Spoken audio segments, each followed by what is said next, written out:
Today we have Demar from PlainWhiteTs. This is so exciting, Demar.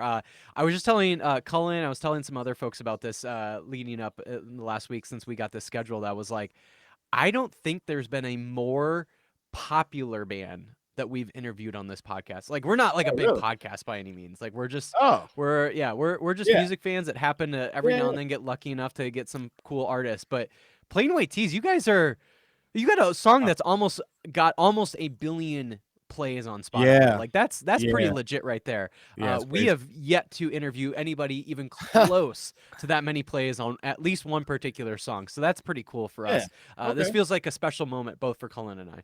Well, Yeah. that's awesome, guys. I'm happy to be here. And yeah, I checked out your podcast, and I didn't even think about it like that. Like, oh, these guys. I'm like, these guys are interviewing cool bands that I like, and so hey, Yeah. I'm happy to Great. be here. It's great. Yeah. Hey, Yeah. I mean, hey, if there's bands that you like from our podcast, then you're definitely one of our people. Then All right, sweet. That's Yeah. right. Oh, That's good. sweet. That's sweet.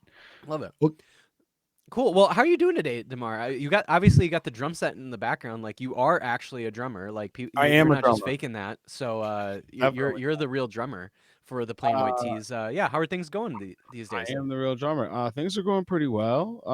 Yeah, I mean it's an exciting time right now because of new albums dropping out like soon this Friday. We got we just got a lot of stuff coming up. We got these hometown shows for the record release coming up, and yeah, it's nice. just an exciting time because we haven't put out a record since 2018. So it's kind of Yeah. yeah. Are you guys still in Illinois? That's where you guys started, right? So I live in LA, Okay. and Okay. two of the guys I would say wait, yeah, two of the guys live in the Chicago area, and one guy's in Austin. So So we're what is the hometown show then for you the guys? hometown Chicago. Okay. Chicago. Okay. Yeah, Just yeah, check. yeah. Killer. Definitely. Oh yeah, Chicago forever. But yeah, so we're doing a thing in Chicago, and then we're gonna do another night. The second night we're gonna do it in the suburbs. So kind of Sick. trying to do a little, call it the hometown takeover. Yeah. I like it. I Yeah, like it. Love it. yeah. Are you guys gonna be like in somebody's backyard playing? Like I saw like Taking Back Sunday recently played in somebody's backyard in one of their like hometowns or whatever. I was Oh, like, that's a like for a big popular band like yeah. that's a way to do it. Yeah. That is kind of cool. I have noticed they've been doing some cool stuff. Yeah, that's awesome. I mean, we will play a backyard. I don't know. We'll play anywhere. Great. Yeah. I like more like what the Foo Fighters did a few years ago, probably like 2016 or so, where they did garage tours. So a garage tour. So they went around and they just played in people's garages, which Yeah, is yeah, like yeah. the most Yeah. badass thing someone can That do, is I sick. think. Yeah, that is cool. Yeah. Could you imagine what the tickets for that would be? Like, Foo Fighters can I mean, they filled up like stadiums, right? Like that's Yeah. consistently what they do. So like, Yeah. imagine only fitting like 25 people in a garage. Like, how much a ticket for that would be? Yeah. I think I it know. was free. It probably yeah. It sounds like it'd be like some special free thing that they're like do on where they coming through town or something like that. Yeah. Maybe. Yeah. Anyway, Pretty I'm sweet. glad things are going well for you these days. You said you're in LA, right? I am in LA. Oh yeah. Love You it. know. Where are you guys? I'm in Minneapolis. Cullen, Okay. do you want to even try to attempt to explain where you live? I live in the middle of nowhere in a Okay. farmhouse in South Dakota. Oh. Yeah. All right. Nice. You guys ever played South Dakota? Yes. I don't know if PlainWhiteTs ever played South Dakota. I can't remember, but I've played in South Dakota a couple times. This my old band Knockout. We used to play in a place called Minot. Oh yeah, that's North Okay, Dakota. that's Yeah. the other Oh, state. North. Up north. I'm sorry. That's My all bad. right. Hey, No, no, hey, no. we get confused all the Okay, time. so It's a yes. mistake. Wait, okay. Let me think. No, I get confused. This is like we play so many places. We have Yeah. played in South Dakota. I cannot remember the town, but it was like like a set of Deadwood or something. That's what it felt. Oh like. yeah, Deadwood would Really? make sense. Yeah. Okay. Maybe it was Deadwood. See, Yeah. Okay. it's coming back. It's coming back. Hell yeah. Love Nice. It. Awesome. What was your old band's name? We were called Knockout. Knockout. Yeah, So and not knocked loose. no, I know that's after. That's probably after. We were called Knockout, and we were actually signed to Fearless Records like Okay. Oh, before okay. PlainWhiteTs got signed. Yeah. Yeah. Wow. Oh yeah. Back in the day, like what 2000? What I was 17. what kind of band was Knockout? I mean, you guys are playing Fearless. Some sort Yeah, of we metal were- band, I'm guessing. No, we were a pop punk band. We Yeah. were Okay, straight up all right. pop punk. Yeah, like fast. Like I don't even know what we compare ourselves to, but like we were definitely were all about Blink-182. I'll tell you that. Like we were like that was it. But yeah, it was cool. That's awesome. Well, kind of along those lines, then, like, before we get into like Plain White T's history, I'd love to hear a little bit more about like your own personal history, how you even got started playing music. Were you one of those kids that like you were banging on, your parents like, pots and pans, and you were just like, they were like, we got to get you a drum set because this is just driving us out, out of the. And so, like, what was the impetus for you like getting into music? Like, what was it that really wanted you to start doing this stuff? At a young age. I would say probably my parents, my dad in particular, and just kind of just the environment I was in, which was church and being in the church Mm-hmm. environment. And my mom sang and my dad played like organ and piano. So I don't know when it like when was the first time I started to play drums or whatever, but I do know that when I was a baby, like a 2-year-old or something, I was beating on the wall with drumsticks or Of whatever. course. I definitely took a hammer once to my dad's piano, like I was beating with it, and I broke Oh the no. keys. Yeah, kind of funny. Oh But no, so that especially if your dad is a pianist, that's yeah, I extra no mean, no, right? I mean, I don't know what prompted me. I was a little baby. I don't know what prompted me to take the hammer, but yeah, so I don't know. It was always in me, I guess, to, I was, yeah, like I said, I was always surrounded by music. So I feel like it was just, I just gravitated towards it immediately. I would say, like, there was like, I don't know a time where I had to make a decision about it. Like, I was never like, oh, I'm going to play music now. Or I want to play drums. Like, dad let me play drums. It was just like, hey, can I get a drum set finally? I was already playing drums, but I didn't get a drum set probably until 8th grade. My eighth Oh grade Oh wow. wow. graduation was when, yeah, because I was playing all the Geez, time. your I was dad must have gone through a bunch of pianos if he was just like hammers for the first like playing, 14 years of your life. yeah, I mean, I was the only one. I never did it again. But yeah, it was just different because we just never. I don't know. I think just playing in church and just having the drum set at the church, we were like have rehearsals there, and then we have services there. So it was never like, I don't know. I knew a lot of people that didn't have a drum set, so it was kind of a big deal. But that played drums though, so but it was like Yeah. a big deal when I did get the drum set because there were people that were like, "How do you play drums if you don't have a drum set?" And I'd be like, "Oh, guys, like." That's like the only instrument you can say that about too, isn't it? Yeah, It's not yeah. like you can be like, yeah, I play guitar. I don't own one, but I play guitar. You'll be like, wait, what? And now it makes sense why people were like, wait, what do you mean? But I was like, no, there's drums at the church. Yeah, like, But eventually, 8th grade, then I was just in my dad's basement, you know what I mean? Just playing whatever, just playing music, playing at like the local like alternative radio station, you know what I mean? And Hell yeah. Were you just yeah, playing along? Is that what you're yeah, doing? I would just play along. I would like, I would like take cause I was probably dating myself a little bit, but I take a cassette tape, you record the radio station, you record Oh the yeah. songs or whatever, and then and it would be like Green Day, Dookie, and like Presidents of the United States and some Chili Pepper stuff, and and yeah, I don't know. That's just kind of like at an early age, I was like, oh, this is cool. Like, what is this? Nice. Those are good. Those are great bands to find the pocket in. That yeah, maybe that's why, and No Doubt too. It was like all the, yeah, right. Oh Like you make yeah. a good point. Yeah, those were bands that had the pocket. Right. Yeah. Dude, So that's wild. Those were yeah. legit bands at least at that At point. that time, yeah, Yeah, at that definitely. Yeah. time for sure. Oh yeah. So you got your first drum set in 8th grade, and at some point then you got connected enough where you're like, wait, like I can actually like play in bands and even potentially like make some money doing this. Like at what point in your career did that feel like, all right, well, I can be in a band like Knockout or, whatever it might have been. Like what were like some of those like early years of actually like playing in bands and maybe touring and some of those really early years for you? Uh, well, it all started when I was about 14. I some random kid like who's maybe a senior. I was probably a freshman, I guess. Came up to me in the hallway and was like, "Hey, you play drums?" Like my your friend told me that you play drums, and my friend Nick at the time, like I guess they had asked him to be in the band. He was like, "I don't want to be in this band," but my friend, I know someone who plays drums. So like, stranger comes up to me and I'm like, "Okay," and he's like, "Yeah, I'm in this punk band and we play in my our bass player's garage on like the weekends on Friday night band practice. Like, come over on Friday and let's jam." I'm like, okay. I didn't know what punk was. I didn't really have any idea, even though I guess maybe I had already did, but I didn't know. So I was like, what? Okay. So some friends started showing me music, like, oh, you got this practice coming up. Okay, well, here's Blink 182 and here's like Minor Threat and Dead Kennedys and like all this. Like it was like I was seeing like everything. Someone like just showed me. It was like Napster. Yeah, I remember that. This is so funny. Actually, now I think about it. I remember going to a friend's house and him being like, "Oh, dude, you need to know here." Goes to Napster, types it in. He's like, "Yeah." I'm like, "What's Napster?" He's like, "Oh, it's any song ever." And we just start Any pulling up song all ever. these songs. Yeah, it's kind of funny. And I was like, "Oh, sick." And then that's literally like how that began. And then from that band, I think we were called, the last name we had was Thought Crime, I think. And then from that Oh, I band, like that. yeah, it was from the George Orwell 1984. Yeah, it was Yeah. from that book. So yeah, and like so we named our band. So yeah, we named the band. That was one name, and then I think the neighboring high school or whatever, they were like they had a band called the Fifes, and the Fifes were more like the Riverdales and the Queers. You know, they were like the Ramones. Like that was like their type of Yeah. punk. Like we were Right. doing more like Thought Crime was more like Minor Threat. You know, Sure. like more Totally. political and like screamy and like Angry. yeah, so angry. Like Yeah. the singer, we called him Adam Spew, and his name was like, you know, something like that, because he was just so angry all the time. He just be spewing out. Spew. Yeah, straight up. His last name was Strew, so you know, that's what we in the Midwest. You guys probably can. Did you have a nickname too?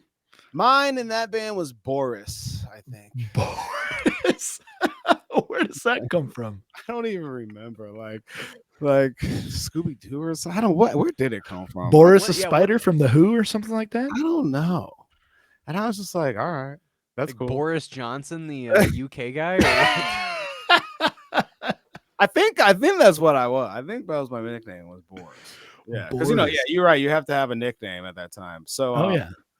yeah, I don't know. I just felt like every band from that, like I was saying, like the Fifes, and when I joined that band, it was like they were like a little bit bigger than Knockout, or not Knockout, than Thought Crime or whatever. So I was like, Sure. oh, okay.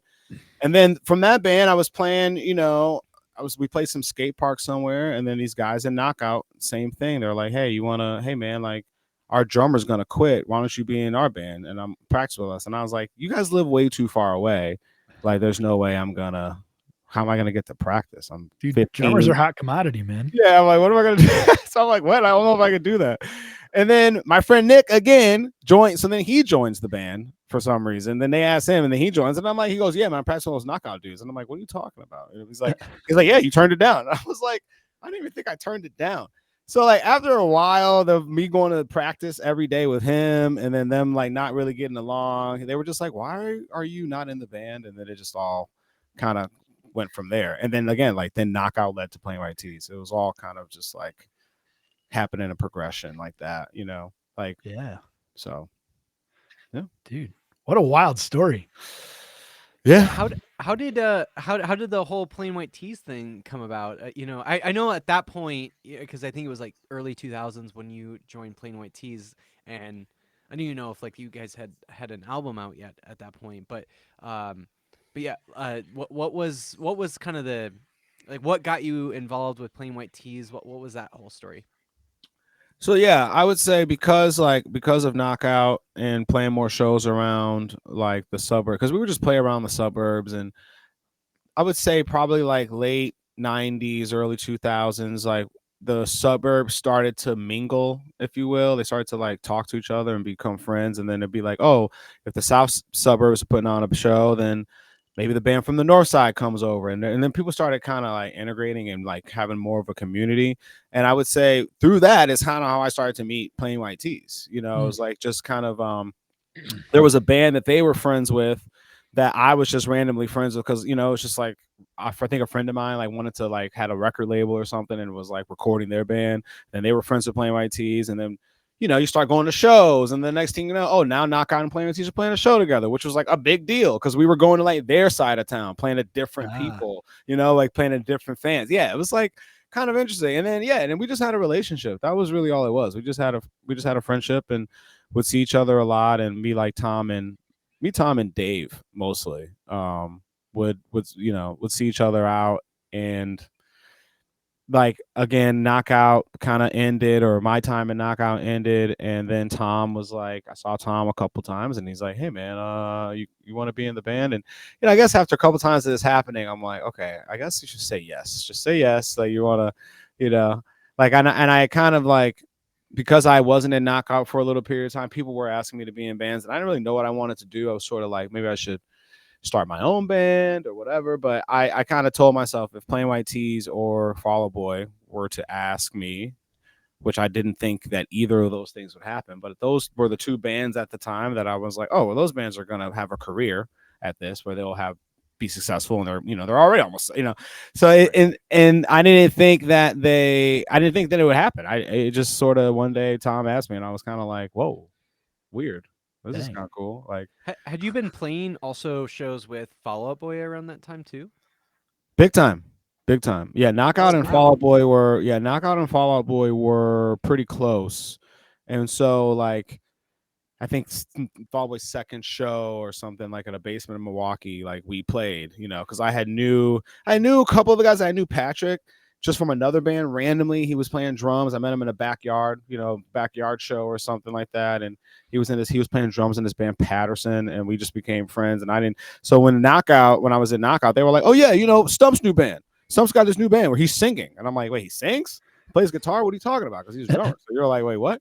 And then we played with them in this basement, and then it was kind of, the rest was history. Then we started playing almost every show together, right? Where it was like we traveled around the Midwest or Chicago shows or whatever. And Pete and the singer of Knockout kind of became really good friends for a while there. But yeah, well, speaking of that, I heard that you got way more girls back then than Pete Wentz did.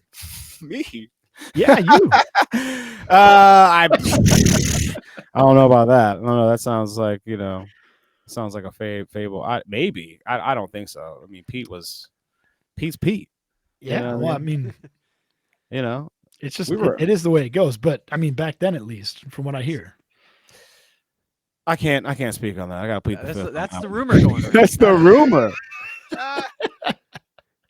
That's a crazy rumor. That's what they say. That's what they say around Chicago, I mean, were there girls around? We were like kids, man. We were teenagers. I'm like, yeah, I guess we were thinking about women and chasing girls. They weren't. I mean, we were all kids. Yeah. I mean, why else does anyone play pop punk, right? This is true. That was the thing too. Like, these guys are all hardcore kids, and they're like, "Oh yeah, we're gonna play pop punk and be big." And I was like, "What?" Okay. That's like, and some of them were really good. Did you play enough shows in those like early fall? Obviously, we want to keep talking about PlainWhiteTs, but clearly you have like some sort of relationship early on with Fall Out Boy. Are there any stories early on where you were playing with Fall Out Boy, maybe like, a little show here or there, where you're like, oh, that's a story that probably no one else in the world knows, but everybody should know? Like, there's got to be like some embarrassing story about Pete or Patrick, or there's got to be something there where you're like, oh, like I'm one of the only people in the world that knows this story, and people should know about it now. I mean, honestly, like, nothing really, there's no like embarrassing story really with it. It was just like those guys were just on a mission, and it was like this crazy thing that was just happening. Like, you know what I mean? Like, they would play a show. Like, I can just remember time just playing shows with them, and it always being a ruckus, man. Like, no matter where it was. Like, I remember this one time they played a house somewhere, like someone's house, and it's just like always mayhem. Like, everywhere they went. And like, I do remember one time we were on tour. It was then this is fast forward to PlainWhiteTs, and it's like us, PlainWhiteTs, Yellow Card, and Fall Out Boy. Fall Out Boy, for whatever reason, was on two shows. I think it was Yellow Card's tour. Fall Out Boy was on two shows for whatever reason. They played St. Louis at like this place, the Creepy Crawl, and those guys came in, and like, I don't know what happened, but like by the end of the show, like Joe's bloody, Pete's bloody, because the guitars were just like going to like they had to shut the show down. It was just like, what is going on with you guys? Like, it was just like, that's just what they brought. So I don't know if that's embarrassing or cool, but that's just like, I don't know if anyone people know that, but like, it like, I remember one time, even like you go to like they play like an acoustic thing at Shuba's or something, and it's like a fight breaks out for some reason. Like, it was just always like, that sounds like a hardcore show. Yeah, exactly. That's what it was. That's what it was. Crazy. It was like they were the hardcore kids, and they had all that energy in this pop punk. Like, that's so weird. I think a lot of people have like this like thought process behind your guys' scene during that time, and they probably would have thought that it's like squeaky clean and no one's getting into trouble, no one's getting into fights. But it's been the opposite from the sounds of it. How about at a Plain White Tees show? Was there ever No, fights that broke out there? never, never. Not No that I stage dive? Was there stage diving? no stage diving.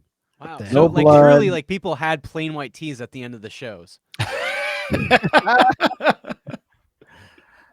Man, nothing. We've had nothing crazy. Nothing. No aggression at our shows. It's just, you know, Yeah. But isn't it funny? Like even though like at times like you get some of these bands that like may be thrown around in that pop punk world or whatever. But you get like bands like Plain White Tees that probably gets thrown around in that world. But like not like most of those guys are not coming from like the hardcore world. Whereas you have like Fall Out Boy, where that's where their world that they're coming from. And because of that, like you have way different crowds, right? Even Yeah. though like it might be like similar enough bands where you would go on tour with each other, but you have like totally different audiences in that way. At least maybe early on. Yeah, early on, maybe. Yeah. Maybe more so now it's different. Maybe early on it was kind of all the same. Okay. So even You know like what I so mean? the same people that would like throw fists at a Fall Out Boy show would also go to a Plain White Tees show, but they're I like mean, being like they're like church elders at that show. exactly. I would say that here's the thing: the people at the Fall Out Boy show that was throwing the fist were friends, were hardcore friends of Fall Out Boy. Now, I'm not saying that they were telling them to go out and do that stuff. I don't think they can Yeah. vouch for that. But their friends were just aggressive, and I think it was like and like you got to think from the other side of the aggressive guys. They're probably like, well, these are my friends that I grew up with, and now they're big, so I'm gonna be like, they're all just like, hardcore kids. Hardcore kids are always like that. Yeah, that's true. You And know? at your guys' show, it was just aggressively sexual dancing, right? Dude, no dancing. I don't What? think no aggressive sexual dancing. Just more like swaying and standing around and I don't singing know. along. Maybe a Anytime lighter I think every now and of Plain then. White Tees, I just think of a real good time. Well, that's good. That's Yeah. good. That's definitely number one. So that's our good. objective. Yeah. That's the way it should be, right? Yeah. I mean, Definitely. not everything has to be so angry all the time. I'm a big hardcore fan, but not everything needs to be that way. Yeah. Why is it so angry? Teenage angst. Yeah. Sometimes even at age 30 right now, I still got to get that out. Yeah, it is kind of funny now with like hardcore bands, hardcore kind of coming back or never really went away, just being more popular again. It's kind of Yeah. interesting. Like I'll just stumble on like videos on Instagram and like just seeing like young kids, and it reminds me of like I'm like, wow, nothing's changed. Like Yeah. when I was that age to now, like the yeah. music's the same, it's the same. I'm like, whoa, it kind of blew my mind. It's kind of Yeah. awesome though. Like Did you ever throw down? Nah, not really. Nah, I was never that aggressive. It was like I came like late. I feel like I was always like the punk and then the pop punk kid, and then it was like when Thursday and Thrice started coming around. Then I was like, yeah, I'm hardcore or something, right? Then I'm like, Yeah. yeah, I like Comeback Kid and like American Nightmare. It was like that little time where probably like a little influence of Fall Out Boy, where it was like we were kind of hardcore kids faking it for a little bit, which we like were, So, but I never really really got that into it. You know what I mean? I was kind of just on the outside of it a little bit. Like there were a few bands like I can relate, but I wasn't like I wouldn't say I was a hardcore kid. You know what I mean? Sure. Yeah. I mean, probably to your benefit, because like if you would have gotten like way more into hardcore, you probably would have just straight up like been a hardcore band guy, and you'd be waiting tables right now probably instead of doing this interview. But or like Fall Out Boy, like they'd probably be they'd be accountants these days. But here they are, like you're still doing music. You're still doing Plain White Tees. Fall Out Boy is Fall Out Boy. Yeah, And so like it's probably for the best that you didn't like dive too far into the hardcore world, because you just would have been like too niche, where it just would have been like alienating, where nobody would have listened really. Honestly, it all kind of happened. Like I was like kind of into hardcore and stuff, and then it's like I joined Plain White Tees, and those guys weren't even into the punk scene pretty much at all. I was like, oh, so you guys like Jimmy World? Okay, and it was like everything else, and I was like, cool, you guys like. I'm like, and then everything else they were kind of like iffy about. I was like, okay, all right. Oh, you like Saves Today? Okay, sweet. Like we were relating on stuff, but the good thing about that is that they introduced me to music that I never was that I didn't even know about. Like I didn't know about the Beatles. I didn't know. I didn't know about Rolling Stones. I didn't know what those bands sounded like until I joined PlainWhiteTs. I had no idea. So it's like then I started learning more about kind of maybe a whole different side of like just a whole just a whole different part of music, like the legends, kind of like the Bruce Springsteens and kind of like Tom Petty and all this stuff. I was like, Yeah. oh, okay, cool. Do you ever get bummed out knowing that you're never going to hear that for the first time ever again? Any of those greats?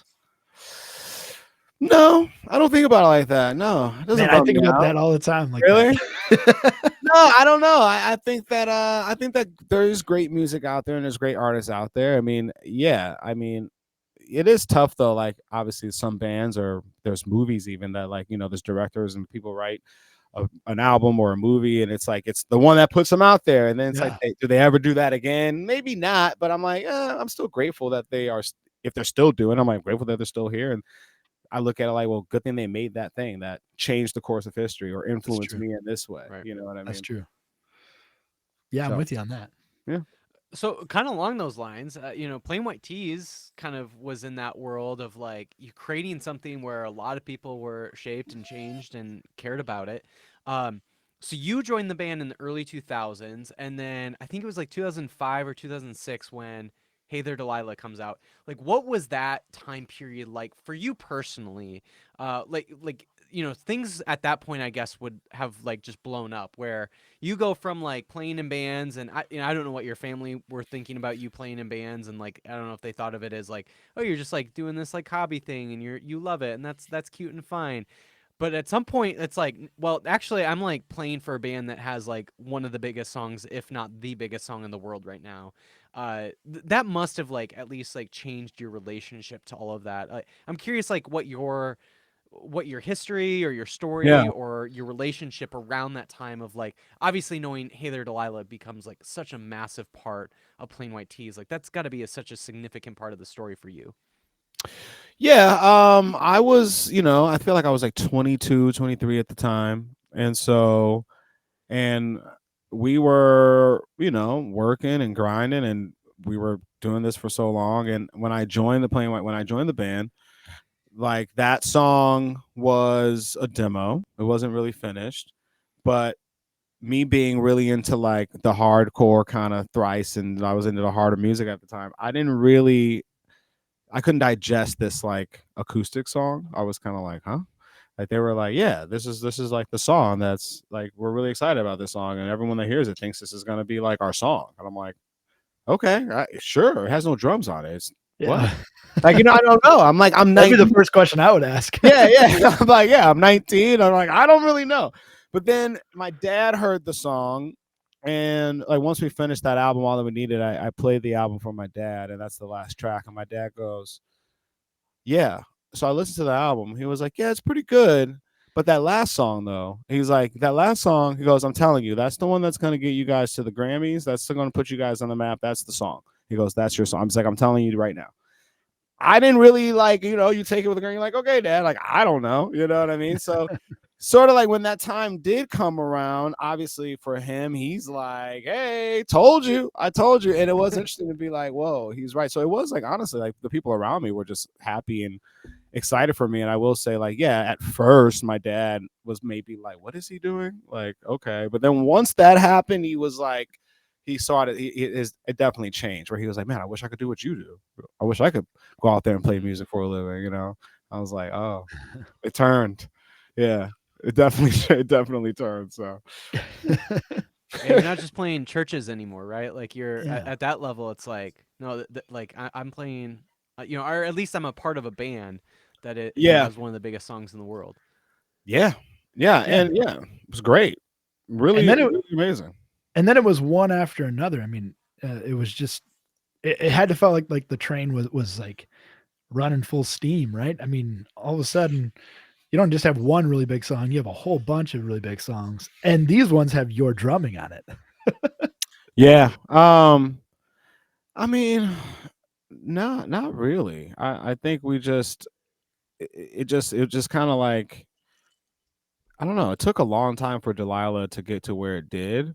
That Yeah. song had been around for so long, and it's kind of didn't feel like it was just like, okay, cool. Now we're on our next record, and this song's just automatically going to be there. It just at every step of the way, I know like we put in work. Like we had to like go Definitely. out there, go to the every radio station every morning and like put ourselves all the time. Like it not like I will say like I don't know how it really works. I do see like some artists now. It's like wow, they just get this radio player, like they get to the top so fast. I don't know how that works. I'm like how like what's for us it was like it felt like a struggle every time to like get to the next thing. Like okay, yeah.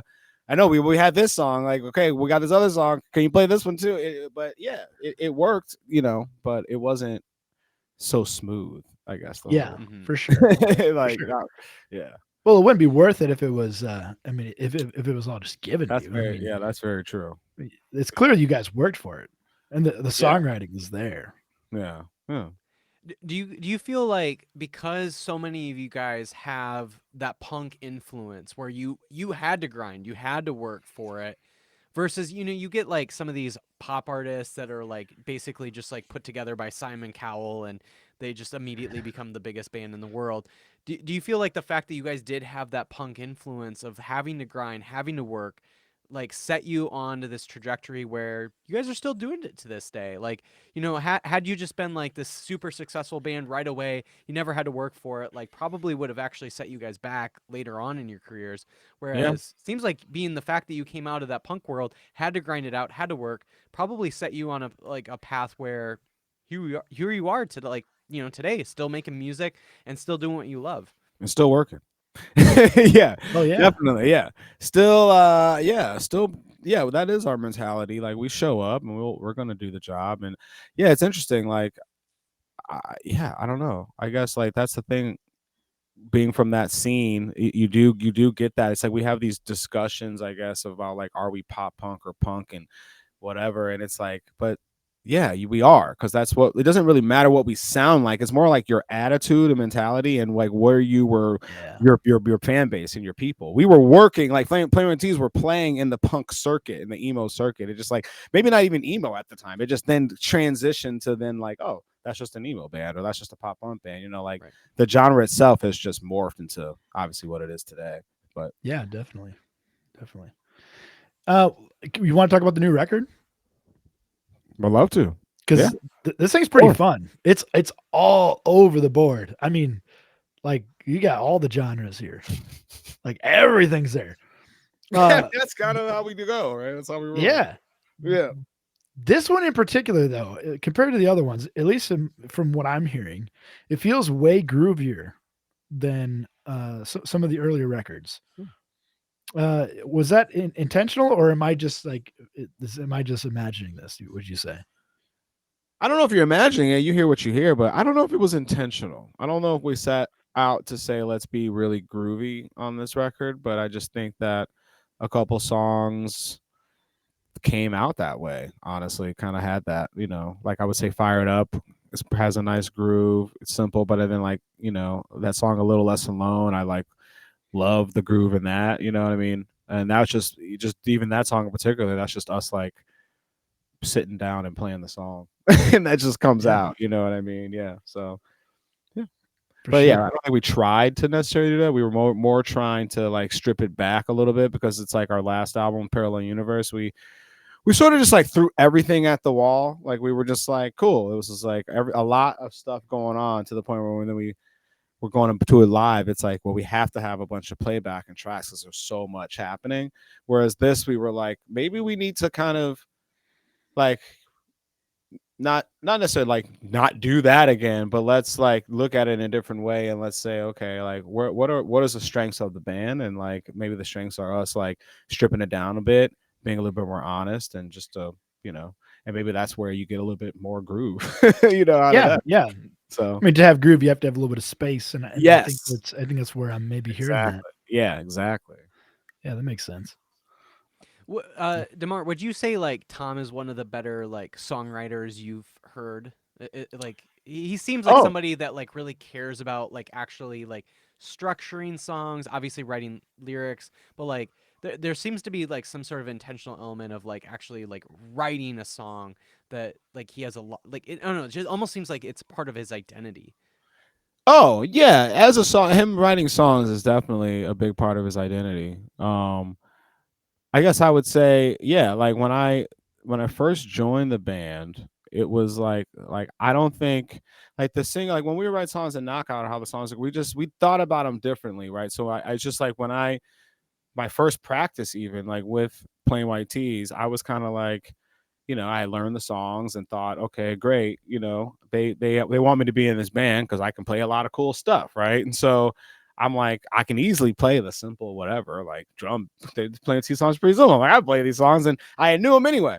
But then so I get to practice and I'm playing and I'm like we play a song and they all like look at me and they're like, so you're just gonna solo the whole time? And I'm like, what do you mean? Like, I'm like, what? I'm like, no. I'm like, is that what I'm doing? Like, they're like, yeah. Well, you want to like, let's run it again. I'm like, you want me to just play like the record? They're like, yeah. Can you try that? And I was like, yeah, of course. But I'm like, my mind, I'm like, that's why they want me here.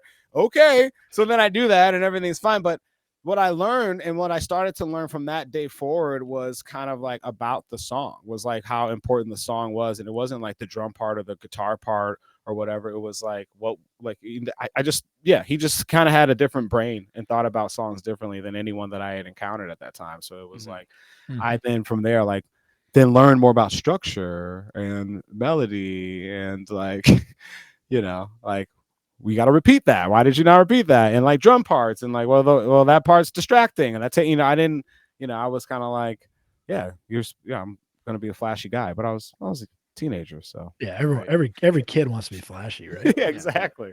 I Well, I totally coming get that. into this record, what was it for you that you really wanted to accomplish song by song? I mean, obviously, you're not going to have the same mentality throughout the entire record, but each song, like, did you have kind of this thought process that you go through? Yeah, I mean, my process is basically like whatever the song needs, the song gets really. And it's a collaborative group thing. It's a group effort. So it's kind of like what I might like, the other three dudes might not like that. So that's fine. How does that conversation go down? Is it generally peaceful, or is it something that like takes a little bit of fighting in order to resolve? I wouldn't say necessarily fighting a little bit. Maybe not fighting. There can be some resistance, but I think at the end of the day, it's like my thing is just like, well, let's just try it. And Yeah, if you don't like it, then we just go back to it's everything's yeah, on the computer. We just, control Z and then we're back to square one. So it's like, I'm on my thing. My motto is like, I'll try anything, music or otherwise. Like, let's just yeah, try it. Let's see what happens. So, yeah. I dig that.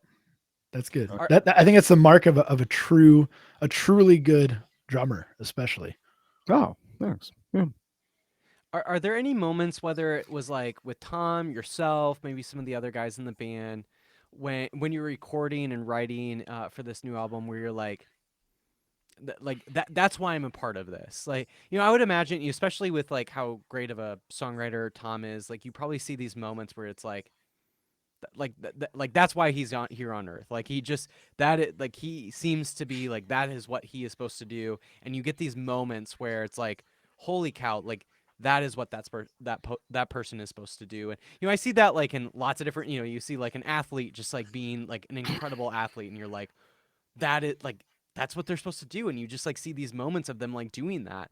Were there any moments, whether it was for you or for Tom or the other guys in the band, where you're like, when you're recording this album, where it's like, yep, like I understand why we are doing this. Like this seems to be what we're supposed to be doing in the world.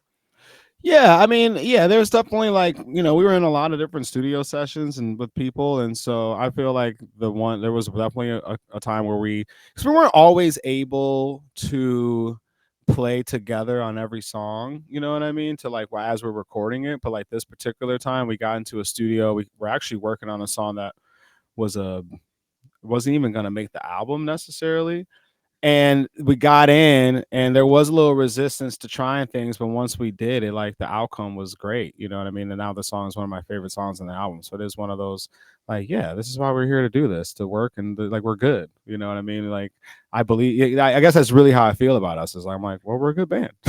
Like, Oh yeah, yeah, like why would we, so having those moments and us getting to like play and showcase that was definitely a highlight, you know what I mean?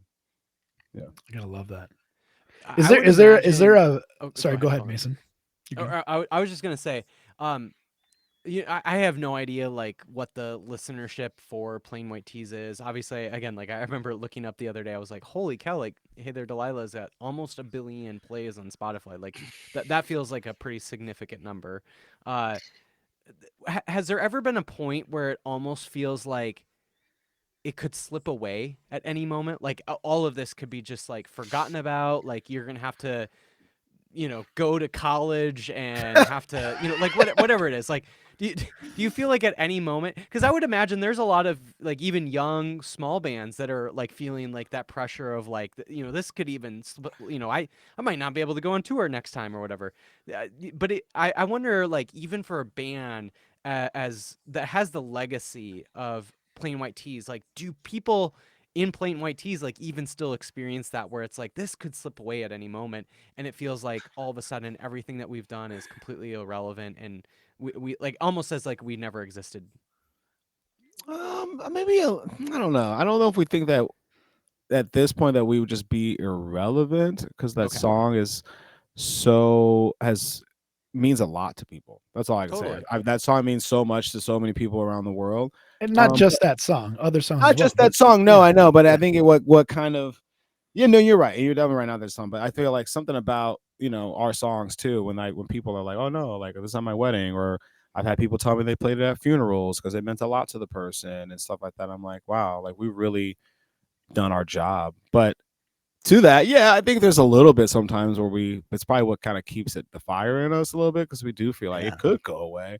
Like, could it end tomorrow? Like, I don't know. Bands break up and end all the time and no one cares. Like, not that no one cares, but it just life goes on and like, right, okay, right, So it could easily, but I do think there is some security here, like of like, well, we've been doing this for a long time.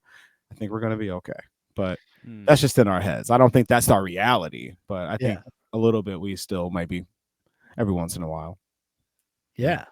That's got to be such a great place to be at artistically, because I think people in their regular everyday jobs don't feel like they have that amount of security. Like plumbers go to work and they're like, "Man, I just don't know if this is something that I can keep doing Right. because One maybe I'm clogged not that good toilet at it or away. whatever." Yeah, right. One Just toilet away. one clogged toilet away. Mason knows all about that. That's an Yeah. inside joke. Anyways, um, yeah, I mean, I just feel like when you get to that point as an artist, as someone who's living off of your creativity, that's such a cool fucking thing to be able to Yeah, hold on to, right? definitely. And I think that's definitely. And I'm super grateful for it. And I think that's why we are still a band. Is Yeah. like, because we're grateful to be here and people still call and want us to come play and do it, which is amazing.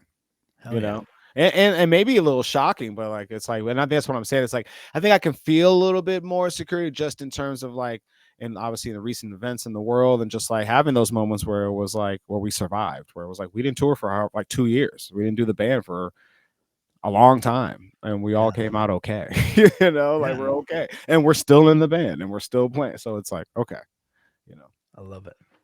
Love it. Well, I Well, want to say before we get on to top five most influential artists, that this record is it's really great. Obviously, I haven't heard every single song on the record yet, but the songs that I have heard they're just they're fantastically written. They're they're easy listening. They're something that's accessible to everyone. They're nice. universal, I would say. Yeah, Um, and I'm really excited to hear the rest of the album. That's for sure. awesome. And yeah, I can't wait, man. It's gonna be great. And Thank you. Yeah. I think the response is gonna be just off the charts again. Like I'm excited. Oh, appreciate that. Yeah, we're excited too. It definitely feels good and like a new era for the band, which I think was necessary after 20 plus years Yeah. going. Well, So and a pandemic and all and that a shit. pandemic, yeah, the Yeah. whole thing, man, the whole thing. So Yeah, for sure. All right. does Well, the or we'll I go. was gonna ask, like with the pandemic, because the last album was 2018, so a couple years before the pandemic, and then obviously now this album. Does it feel like with the pandemic now, like knowing that that's all happened, does it feel like this band is in a moment where it's like reinvigorated the band, where it's like we just survived a worldwide pandemic. We've survived a few years like from not touring. We haven't released an album for 5 years.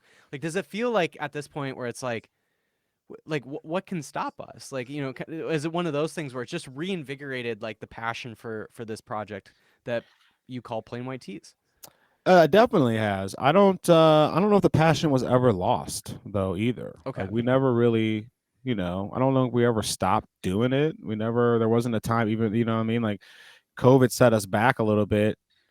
And I think I wish we would have maybe put out more music a little sooner, but it doesn't matter. Like we're here now and this Yeah. is, and now it's just like everything happens when it's supposed to happen. So yeah, I would say that we are definitely invigorated and ready to like for this new chapter because it's been a while. It's been a long Right. time. I can at least personally I can say, yeah, I've been like I said, I've been wanting to put out new music for so long that I'm like, okay, right. Because it's like, yeah, you roll around for a while and not that you I don't know. You not that like you forget your purpose, but it's just like I don't know. Sometimes it just gets to feel like a job, and that's when it's like I don't want to just all feel like this is a job. It's great that it's work and we go to work and we can be, like sustain our lives, but it's like where's the fun? And now this is like we get back to the fun. Yeah. Not to say what we do is not fun, but this is just like now we're putting out new music. So now it's like now I feel like now when we are on stage, we have a purpose. And there was a while there where we were just on stage, just kind of like, yeah, we're here, we're getting paid, and we're at the state fair and we're going home and blah blah blah. And after so much of that, it's sort of like, okay, what's next? What else is there? Like, what else can we do? For Yeah. sure. Yeah. For sure, man. Have you ever you said you came out of the church world playing drums. Have you ever gotten back into playing like any church drums ever since you've gone professional? Not really, no. No? Okay. I was just curious, like, because you'd be like a highlight for any church church session or church worship. Yeah, it's just like Drummer. I don't know. Unfortunately, I just sort of got out of that world when I was when I joined PlainWhiteTs, and I was gone all the time. We were just in the van and we were gone, and I was playing at church every Sunday and everything. But then once that kind of happened, I was just they were like, "Oh, he's gone." Okay, there wasn't really a spot for me anymore either. You know what I mean? Like, well, you're gone. We got someone else. So As if that guy wouldn't just step aside for a Sunday.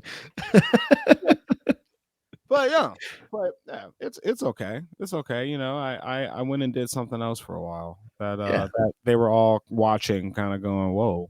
Like one of ours is like on iCarly. You know what I mean? So Are your parents still involved in the church music stuff?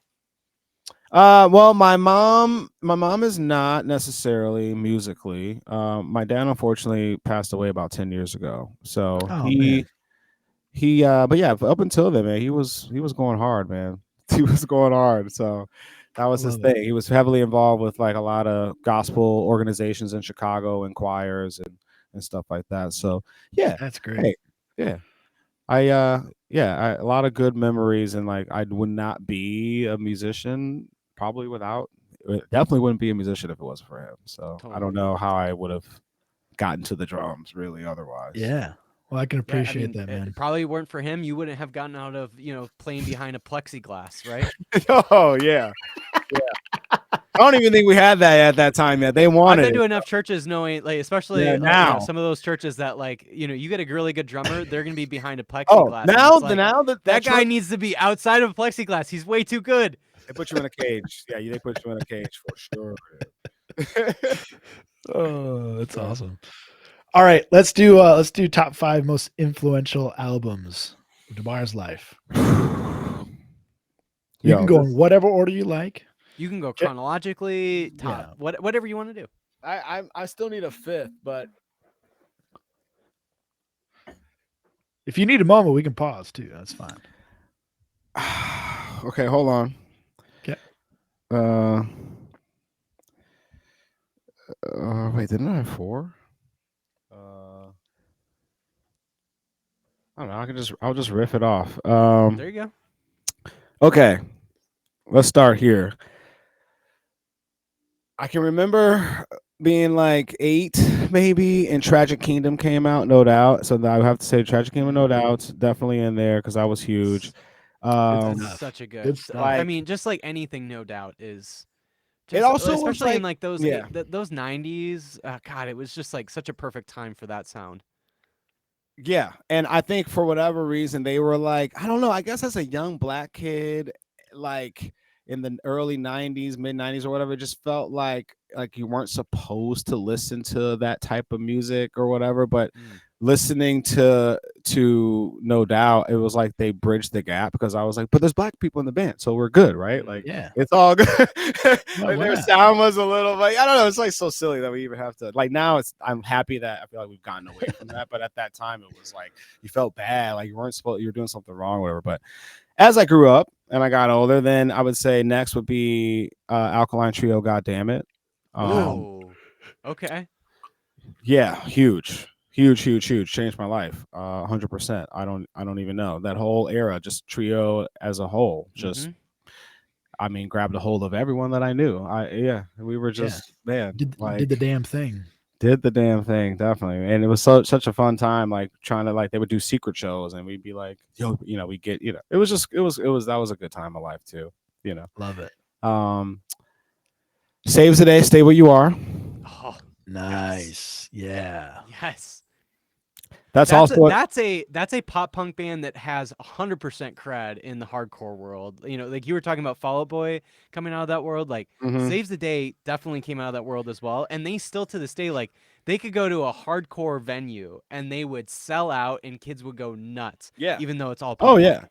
They yeah, if you think of their first record Can't Slow Down, I mean that thing's pretty much like that's almost hardcore in a way, Yeah. like that Lifetime kind of style. And they like, yeah, I mean they just did that show and I was talking to the guys that when we were young and they were just like, dude, it was crazy. Like there was a circle pit and there's like everyone loved those songs and knew those songs. So you're right. That's like their reality. It's kind of cool. And that record too, it was like that was another one that when I got in Plain White Tees, they were onto that. That they were like that was something that we could connect on and be like, oh, For you sure. like that? Okay, sweet. Okay, another good one I would say that's probably big for a lot of people is Jimmy World Clarity. Oh yeah, Yeah, of for course. sure. Now, were you in on the original run of Clarity, or did you have clarity about Clarity later on?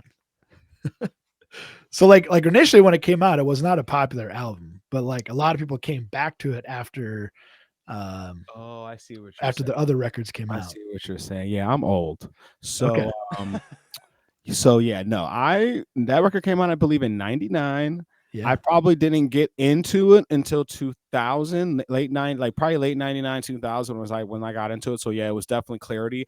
I had just not gotten into them. They had like the self-titled or something before that I didn't really know Yeah. that album. But I was a That album's senior. great too. Yeah, was right. But I came in after that, so I kind of was like, and then at that time it was like I not that I was like a poser, but like it was like, oh, you don't know that first record, bro? Like, oh, how can you say you're a fan? You know what I mean? And we were still living in that kind of day, so. Oh yeah. Oh, yeah. but The but best when of days. yeah, the best days, yeah. But then in 2002 is when the Bleed American came out. I was still in high school. Like I was my Yeah. last year in high school, so that was yeah. I had probably been that was a good 2 or 3 years. I was already in the Jimmy Wow. World, yeah. Hell yeah. Good deal. So that's OG. four. Jimmy Eat World is like one of the most cited bands whenever we do this. Like, especially if anybody is like late 30s, early 40s, there's 100% chance Jimmy Eat World is mentioned. For good reason, because they're fucking awesome.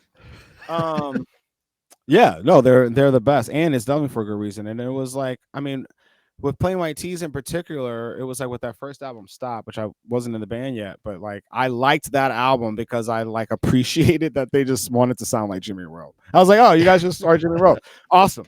Like I love it. Like no shame.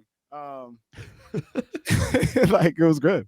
Second, I mean, okay, so fifth, it's just like this is kind of tough, but the first thing that comes to my head is Blink-182, Take Off Your Pants and Jacket. Mm. I just man, I was like one of those that was just in heavy rotation. I mean, for a long time, and definitely influenced the way I played drums. Definitely influenced us in Knockout the way we thought about the songs we were writing and doing, and yeah, that had a huge effect on my life. Travis is one of those guys that obviously he like has the punk background. You can totally hear that in the speed that he plays. But Mhm. he played drums in such a unique way. Like like whenever you hear Travis play, it's like that's 100% a Travis drum style. Yeah. And yet it's still like very clearly coming out of the punk world. So it's one of those things where he like doesn't sound like every other punk drummer, and yet you totally can hear the punk influence. Like he was able to include and also transcend being punk. Yeah. Yeah. 100%. Yeah. He's the GOAT. Man, seriously. Like I'm all like when we were young, it was like I think Mark or something was like, "We have the best fucking drummer on the tour," and I was like, "Wait, what?" And then I was like, "Yeah, I guess he's got a point because we wouldn't even fucking be here if it wasn't for this guy." So fair enough, you know. Fair enough. Yeah. That's great. Love that. Are there like maybe newer bands or newer albums that have come out maybe in the last few years where you're like, holy shit, like that's definitely going to be one of one of the more influential albums in my life, maybe moving forward, but maybe just haven't like quite hit that mark yet because they're newer. Man, that's I don't know. I don't know about that. That's a tough one. Like that I'm gonna come back to and be like, wow, this really moved me. Maybe. I there are some bands like that band Military Gun. Oh Fuck yeah, yeah. That was a Cullen guys are loves great. Military Gun. yeah, what's up? You Cullen loves Military oh Gun, Yeah. especially. They're I, great. yeah. I just I don't know. I don't know. I just kind of didn't discover I just kind of recently discovered them or whatever. And I was like, whoa, this band is really good. I'm like, but I didn't realize how popular they were. I was like, oh, they're popular though. Like I thought I kind Well, of they blew up overnight. they kind of did blow up overnight, and I Yeah. think I found out about them like the day before or something. Like, I was like right there, but then I was like, oh shit. That's what I keep saying too, but you Yeah. know, no one's ever gonna believe me.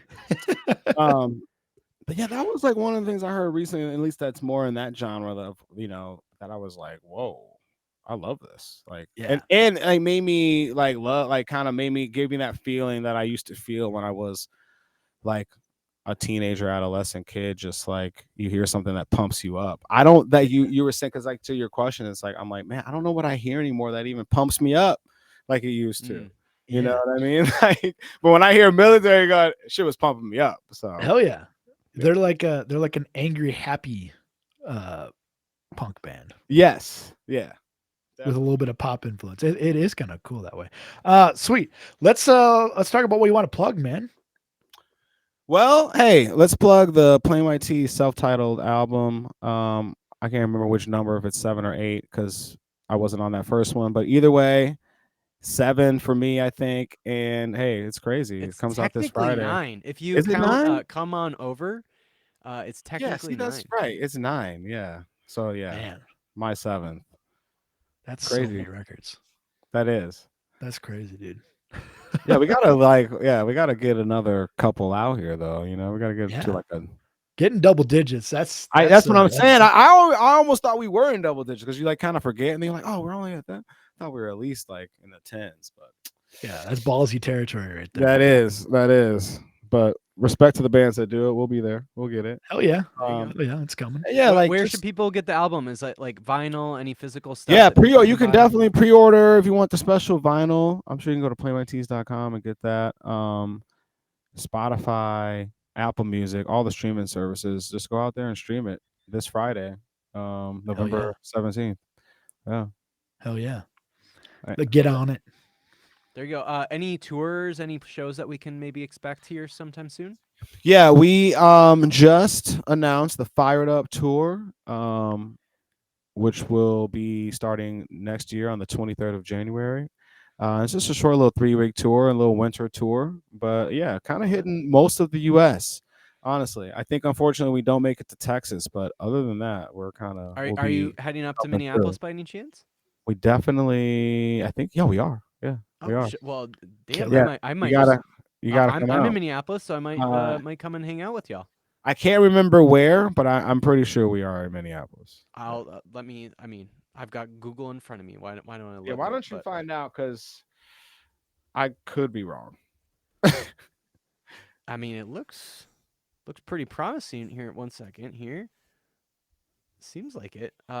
Looks like Fine Line Music Cafe on February 13th. Fine Line's badass. I like that place. Yeah, it's a great venue. Sweet, yeah, I've played the Fine Line before. I was like, I thought it was something. Okay, I was getting confused with Varsity, but Yeah, Fine I think Line. they're sort of in like the same like stratosphere, like Yeah. same umbrella of like, because like First Ave has like a shit ton of other venues that they're Right, all right. under the First Ave Yeah. umbrella. I It's think Fine legendary. Line's one of them. Fine Line is, yeah. Yeah, it's a good Yeah. spot. Yeah, it'll be nice. Anyway, Killer. so cool. Well, I would love to see you guys in Minneapolis here in the next few months. Okay, yeah, you definitely. We will make that happen. Hell yeah. Hell yeah. Love it. 100%. Anything else you'd like to plug? Oh, Wink, wink.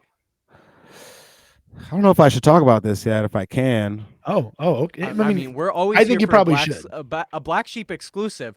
I've told people before I'd love to get the Black Sheep podcast cited on Wikipedia for something that was Oh, like okay. first dropped on our podcast. So Yeah. maybe this could be one of those things. That'd be great. Well, I just for the next season of Love Is Blind, you might see me on there. I try it out. What? Yeah. I love that show. Whoa. Dude. Mason is. I a literally was just massive watching that Junk show last TV night before bed. fan. Yeah, yeah. Look. I've been trying out. I tried out for Married at First Sight. They cut me there. So then I got the call to go to try out for Love Is Blind. And hey, I don't know. We'll see what happens. We'll see if I make the final cut because they got to go Oh, through the other rounds. Dude, you'd of, be like, so good in the collect- pods. Like you're so genuine, like so Yeah. kind. Like you will do so well in the pods. Look, I'm excited to just get in there and see what happens. I don't know. I'm looking for. I want to fall in love blindly. See how it goes. Here's what I will say: if you get on the show, and you know how they have like those special like wine glasses that are like all Oh, yeah. they're not copper, but they're Yeah, like they're like bronze gold or whatever. something. Yeah, yeah. If you can just get me one of those, I will do anything for you He'll for the rest kiss of your you. life. I just want one Done of those deal. mugs so bad. Done deal. He'll blind love you. I'll even put your name on it. Oh God, even better. Amazing. Amazing. So You got it. just hit me up if you get one of those mugs. That'd be great. I will. I will definitely get a mug, and I will get you one with your name. Watch on you get paired with some gal named Delilah. it. That would be Can you funny. imagine? I would I- believe that they scripted. I would probably go to the producers and be like, "Did you guys script this? Is this real?" Or you It's guys literally just a kinda- fucking AI on the other side. They're just What would the chances be? That would be unreal. That'd be Yeah, great. hopefully it's not. And hey, and if it is, hopefully she's not that Delilah. Not saying she's bad, but she's probably not. She's got a boyfriend, so That's right. well, for now. yeah, we'll see. Yeah, we'll see. We'll see. We'll see. Demar, it was so great to chat with you again. Like this is really super cool for Cullen and I. Given the Yeah. fact like I still remember being a kid. Being in middle school, listening to Hey There Delilah and all the other great songs. 1, 2, 3, 4, and all the other really fun songs you guys have put out over the years. Like it's just really cool for Cullen and I to be able to chat with you. And yeah, we're super stoked for the new album. I honestly like, I know like PlainWhiteTs have a legacy at this point, but like you guys seem to be releasing some of your best music right now. And you guys are 9 albums in, and that to me is really cool for a band to be almost 25 years into the band, 9 almost 10 albums into the band, and you're still releasing some of your best music. Like that's super cool to be at in your career. So thanks so much for chatting about the new album, chatting about the history. It was so much fun hanging out with you. Yeah, great hanging out with you guys too.